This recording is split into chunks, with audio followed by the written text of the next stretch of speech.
Good morning.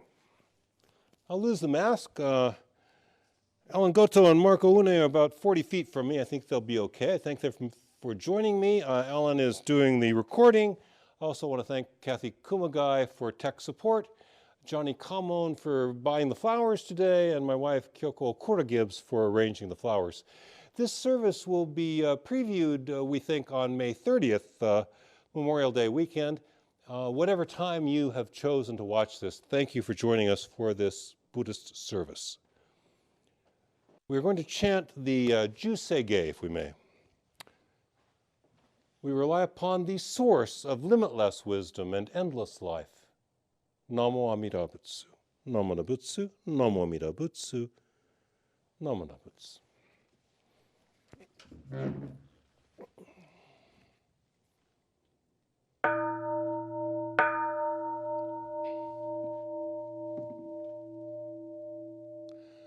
Busatsu, Daimuryo, Jukyo, Juseige, Gagon Cho Thegan, Hishimu Jodo, Shigan Hu Mandoku, Thehujo Shogak, Gao Muryoko, Huidai Theishu, Futhai Sho Bingu, Tehujo Shogaku, Gashijo Butno, Myoshocho Jippo, Kukyomi Shomon, Tehujo Shogaku, Ryokujin Shonen, Joeshu Bongyo, Shigumu Jodo, Isho Teninshi, Jinriki and Daiko, Ushomu Taido,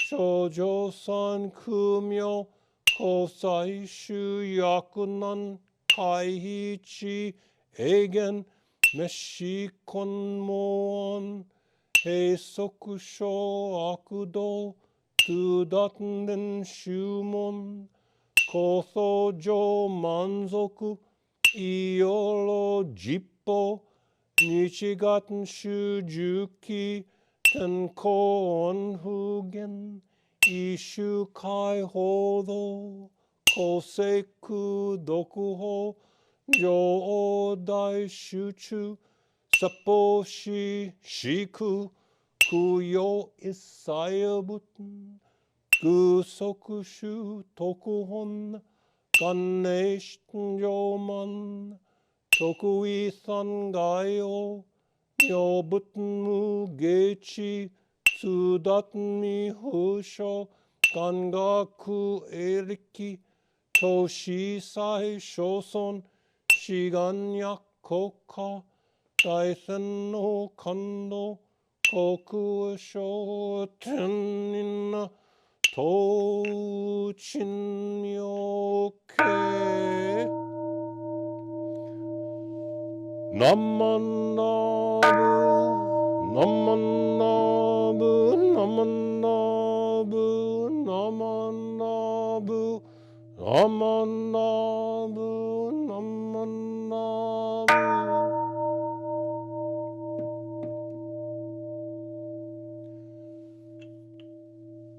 Ganiya Shikudoku, Byodo Sei Isai, Dohon Monai, Shin Ojo, An La Koku. Namanabu, Namanabu, Namanabu, Namanabu, Namanabu. Namo Midabutsu, Namo Nabutsu, Namo Midabutsu, Namo Nabutsu, Namo Midabutsu.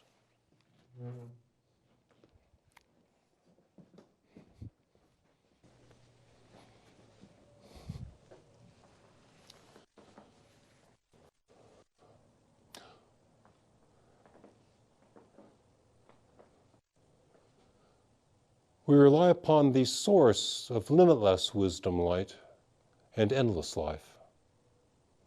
Namo Amida Butsu, Namo Amida Butsu, Namo Amida Butsu, Namo Amida Butsu.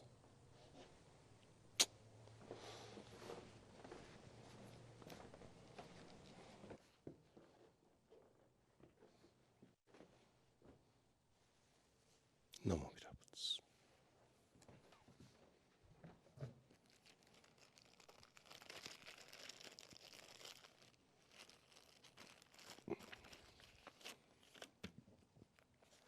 Good morning again, and thank you for joining us for this service and Dharma talk. Again, thanks to Alan Goto and Kathy Kumagai for the tech support. And I believe this is being premiered on May 30th of 2021, Memorial Day weekend. Also, again, want to thank Johnny Kamon for the flowers and Kyoko Gregory Gibbs for arranging them. This morning, I want to think about the benefit which the Buddha Dharma and teachers of the Buddha Dharma may help provide in helping us to navigate our way through this life. How much help can we receive from the Buddha Dharma and from teachers of the Buddha Dharma? And perhaps one way to understand this question is to ask how Dharma teachers, ministers, priests, monks, nuns, scholars, and the temple community may have helped to serve us to cope with the stresses in our life. We might look at how the temple community, the temple, the ministers, the teaching has helped us to cope with the difficulties in our lives. The dukkha, the ineliminable, unavoidable source of suffering that Buddhist spirituality recognizes as being attendant to human experience. And we mentioned the 8 major causes of suffering. It becomes part of the teaching, quite well known. And the first one is birth. This is a suffering for the mother and for the baby. It's a happy thing, but a lot of suffering involved. Second cause of suffering is aging. So I always tell you, if you don't find aging painful, you're less than 35, because by the time you get to your mid-30s, your metabolism is going to slow down. You're going to gain weight. The less you eat, the more you gain. Illness. Now, there are tremendous differences on how ill we get, but we all get ill. We all have to cope with illness from time to time, and death. There are people who think they're not going to die. There are people walking around who think that their consciousness is going to be transferred to a computer or something. We're all going to have to face death too. That's the 4th cause of suffering. Number 5 is rather straightforward, not getting what you want. That is so irritating. The next source of suffering that the Buddha Dharma acknowledges, that always amuses me a little, is being with people that irritate you. Even the Buddha had that problem. Being around people whose company you just don't enjoy. It's a fundamental problem. Then there's the last one, which are problems attendant to the fact of being a composite being. That's a little abstract, so I always call that the problems, other problems attendant, consequent to being a biological person, just the problem being a biological organism. And the other one, the one usually listed 7th that I haven't mentioned yet, the worst of them all, the sadness of being separated from those you love by death. These are the causes of suffering that we most especially have noted in human life. Being separated from those we love by death is perhaps the worst sort of suffering that most of us will ever have to go through.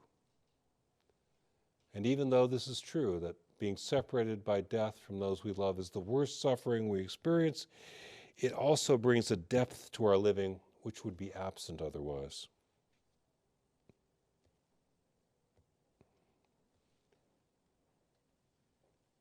Someone once asked, why do we die? How do you answer that question, right? But someone gave a good answer. Why do we die? Because it makes life important. I'm not saying somebody designed it this way, but that's how it works out. Because we do die, we will die, life is important. My life, your life, the life of those we interact with. If we didn't know that friends and family are the most important thing in our lives, we find out when we lose them by death, by being separated by death.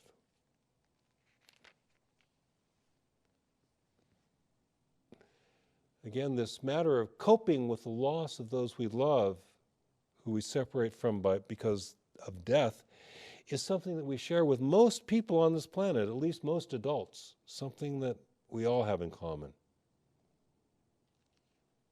Most people probably first face the reality of death sharply when they lose their grandparents. I suspect that's true.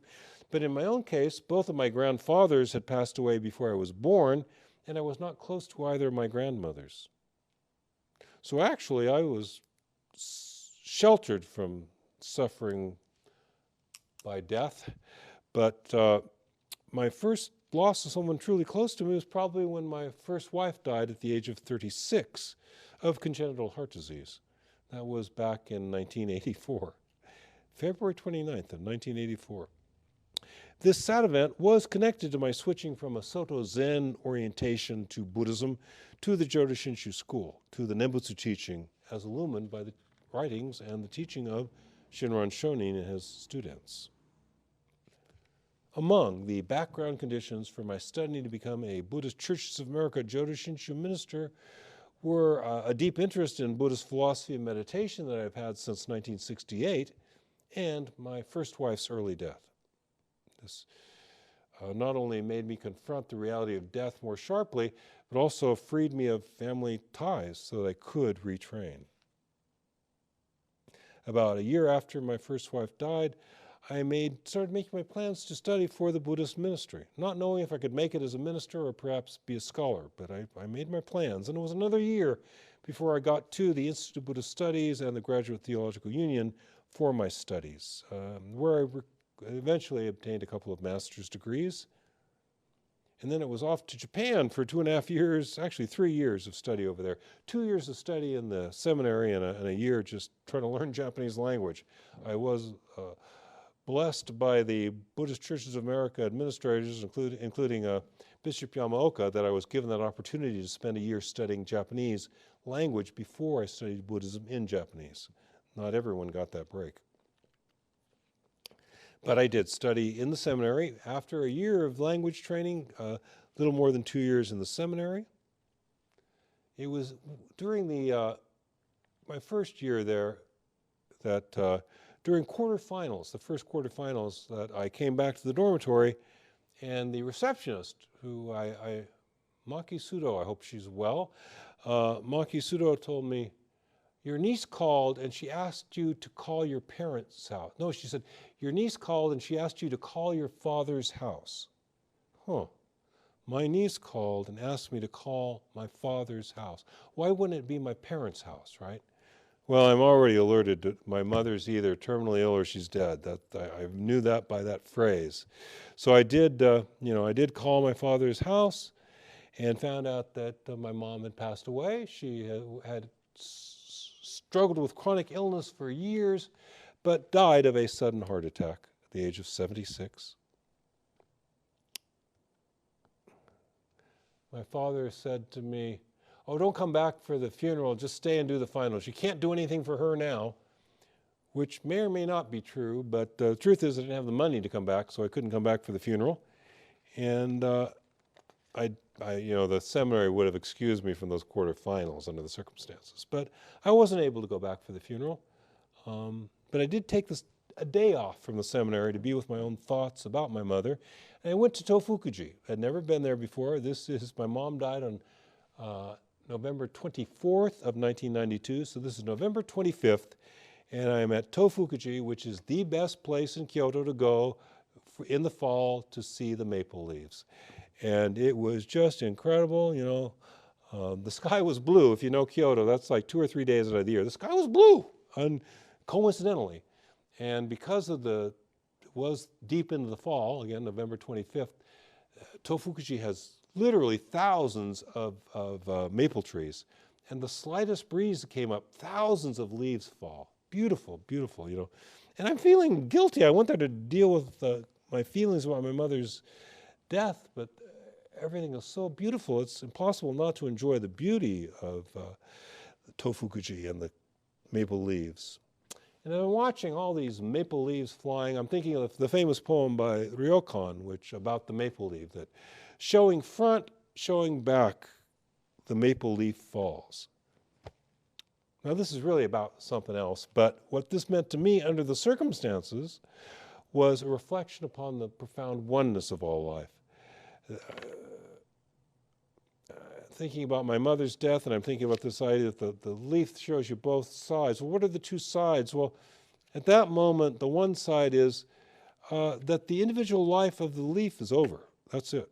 But the other truth is the leaf was never separate. The leaf was always part of the life of the tree. And the tree grows out of the earth. The tree is part of the earth. And the tree grows out of the earth because the rain comes out of the sky. You need the sky and the clouds and the rain too. It's one system. It's one reality. It's one life. It's one inseparable life that we share together. And reflecting on all this helped me a bit. And I finally, after several hours of spending time on Tofukuji and at the sub-temples of Tofukuji and enjoying following the maple leaves, I walked to the train station because I thought I'd take the train back to central Kyoto, only I couldn't read the signs. So I didn't. And I walked back to the center of Kyoto, and if you know, it's about 6 or 8 miles from Tofukuji to the center of Kyoto, but that's okay. I walked in there, and I walk all that way, and I walk into Virgin Records, and I'm thinking, my mother's just died. I've decided that I want a copy of the famous American folk song, Motherless Children. And I go looking for the Eric Clapton version, which is quite good. Everyone knows what a great guitar player Eric Clapton is. He is very much of an underrated singer. He sings with genuine feeling.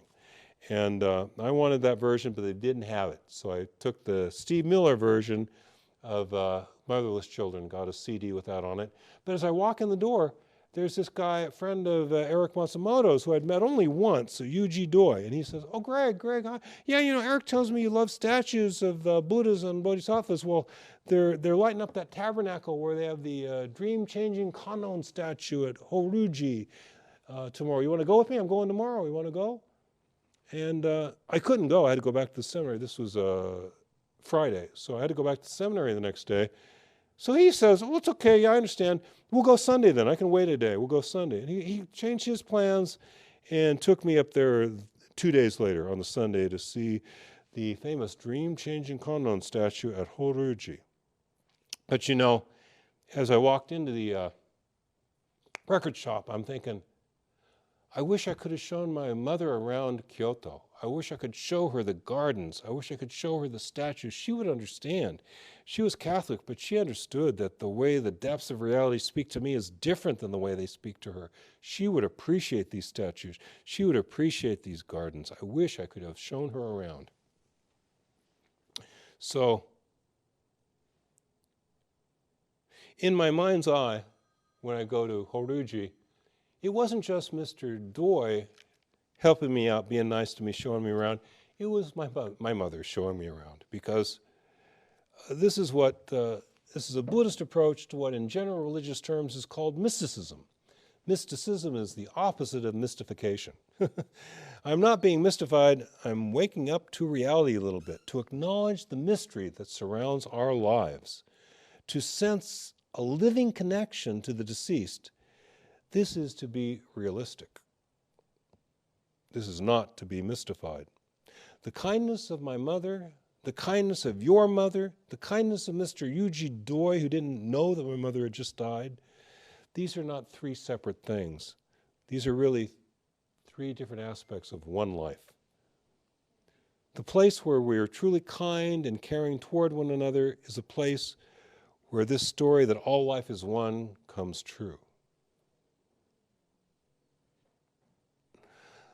I was fortunate to have a mother who taught me kindness, taught me about kindness, displayed kindness to me. If we face up to the sadness over our loss of loved ones, we can then perhaps move on to the more positive attitudes of being grateful for the time we had with them, being thankful for what we learned from them and gained from them, thankful for their love and the connection to them. Buddhist tradition is both optimistic and realistic.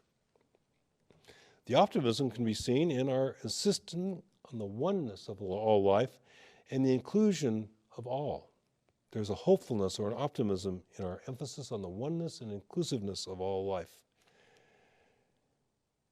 there will be a future life for all those who die in the future. This is part of our optimism. Our optimism includes believing that it is possible that in the next life we will be Buddhas, awoken persons, people with limitless freedom, people with endless life, and as Buddhas, as awoken persons in our next life, we will engage in an adventure, a wonderful adventure, a career of many lifetimes, joyously, even playfully, working to liberate others joyfully, even playfully. Buddhist realism can be seen in our accepting that your loss is painful. It's a real loss. Those impermanent things and people that we lose are good. That's why we miss them. That's why we don't like losing them. We record our talks now, so this is my last time for this anecdote. When my mother was still well enough to go out to dinner with us, I think it was Mother's Day of 1986 or 1987. You can figure it out by looking on Wikipedia and find out when the movie Midnight Run came out, because we went to the Pacific Seafood Restaurant in Fresno, California at Gettysburg and West and had a nice dinner, and we went to the theater and watched Midnight Run with Robert De Niro and Charles Grodin, who coincidentally passed away yesterday. But he was quite well in 1986. And this movie, Midnight Run, the two lead stars being Robert De Niro and Charles Grodin, it was a charming little movie that my father liked. My father liked about 5 movies. He liked that movie. My mother and I are movie people. We loved it. My sister loved it. My nephew liked it. He's like my dad. He likes some movies, not others. My niece, we all enjoyed this movie, and we talked about it over dinner. Now, I believe that I will see my deceased mother again in the future. I do believe that. But you know how and where exactly? What's it going to be like? I'll tell you one thing. We're not going to be watching Robert De Niro movies. That's over. That's gone. That's a good thing. It's a good movie, a good time, good family experience, and it's over. Our losses are real. Buddhism is realistic about that. Buddhism is not, however, creedal. You don't have to accept everything we say. You don't have to accept the whole enchilada.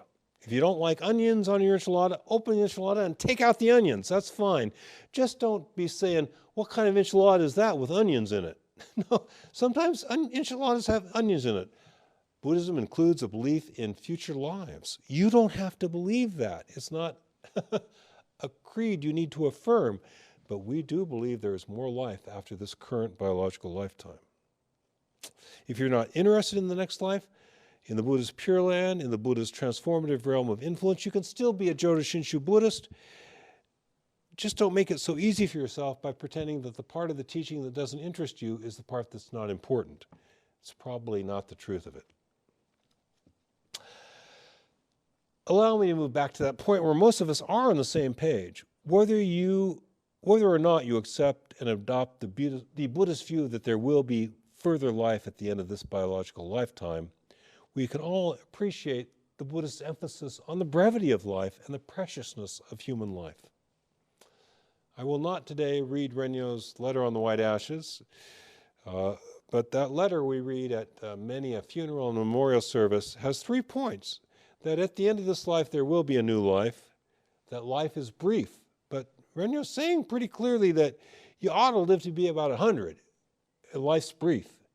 What he's telling you is pretty clear that you ought to live to be about 100, though you may not, but if you live to be about 100, then you'll really know that life is brief, that 100 years isn't as long as those of us who've only had about 2/3 of that think it is. Life is precious, life is brief, there's a new life after this life, life is good. That's the part some traditions forget. Life is good. One last anecdote, and then I will close my remarks for today. And again, we're recording, so this is my last time for this anecdote. I was quite touched 21 years ago, where I was at the cremation service for a lady, 78 years old. Her husband had died about the same age. They had been married for 50 years. They had been able to celebrate their 50th anniversary, and then he passed on. And she, we did the flower offering, and I offered the last flower, so I'm behind her. And after everyone else has gone out of the chapel, she walks up and she puts the flower in her husband's casket next to him and says, "Bye-bye."